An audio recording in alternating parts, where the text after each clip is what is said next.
पुजारी बहुत कुछ जानते हैं और यही सबसे बड़ा खतरा है, क्योंकि उनके जानने में ही समाज के लिए बहुत बड़ा खतरा है। एक छोटी सी कहानी से यह बात शायद समझाई जा सके। एक राज दरबार में सुबह दरबार भर जाता था और सभी लोग राजा के पास अपनी याचिकाएं लेकर आते थे। एक दिन वहाँ एक अजनबी यात्री आया। वह किसी दूर देश का रहने वाला था। उसके वस्त्र जाने पहचाने मालूम नहीं होते थे। उसकी शक्ल भी अपरिचित थी, लेकिन वह बड़ा गरिमाशाली और गौरवशाली व्यक्तित्व का धनी आदमी मालूम होता था। उसने एक बहुत सुंदर पगड़ी पहन रखी थी। वैसी पगड़ी उस देश में कभी नहीं देखी गई थी।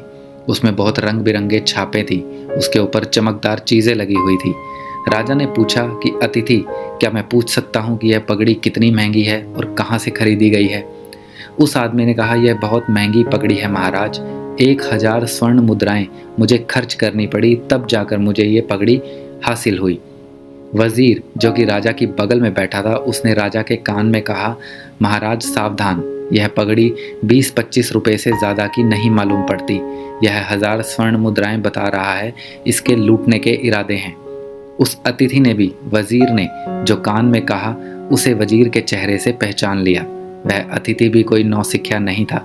वजीर ने जैसे ही अपना मुंह राजा के कान से दूर हटाया, वह अजनबी बोला, तो क्या मैं फिर लौट जाऊं? मुझसे कहा गया था कि इस पगड़ी को खरीदने वाला ज़मीन पर केवल एक ही सम्राट है और एक ही राजा है। क्या मैं लौट जाऊं इस दरबार से और समझ लूं कि यह दरबार वह दरबार नहीं है जिसकी खोज में मैं आया हूं? मैं कहीं और ही जाऊं, शायद यही मेरे लिए सही रहेगा। तभी राजा ने कहा, 2000 स्वर्ण मुद्राएं दो और पगड़ी खरीद लो। वजीर बहुत हैरान हो गया। जब वजीर चलने लगा तो उस आए हुए अजनबी ने वजीर के कान में कहा, तुम शायद जानते होगे कि इस पगड़ी के दाम कितने हैं, लेकिन मैं राजाओं की कमजोरियों को जानता हूँ। तो पादरी और पुरोहित और पंडित और धर्मगुरु ईश्वर को तो नहीं जानते, लेकिन वो इंसान की कमजोरियों को जानते हैं, और यही सबसे बड़ा खतरा है। उन्हीं कमजोरियों का शोषण चल रहा है। और स्मरण रखें, जो परमात्मा की शक्ति को जानता है उसके लिए इस ज़मीन पर कोई भी कमज़ोर नहीं रह जाता, और जो परमात्मा को पहचानता है उसके लिए शोषण असंभव है। लेकिन मनुष्य का शोषण चल रहा है, धर्म के नाम पर, मंदिर और मस्जिद के नाम पर, और हज़ारों वर्षों से यह शोषण चल रहा है और हम सब उस शोषण के सहभागी हैं।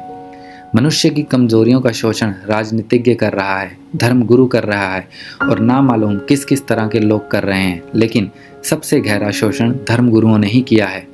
मैं आपसे यह निवेदन करना चाहता हूँ, धार्मिक लोग केवल वही हैं जो मनुष्य की कमजोरियों को समझें और उस मनुष्य की कमजोरी के चल रहे शोषण के विरोध एक विश्वव्यापी चेतना को जन्म दें।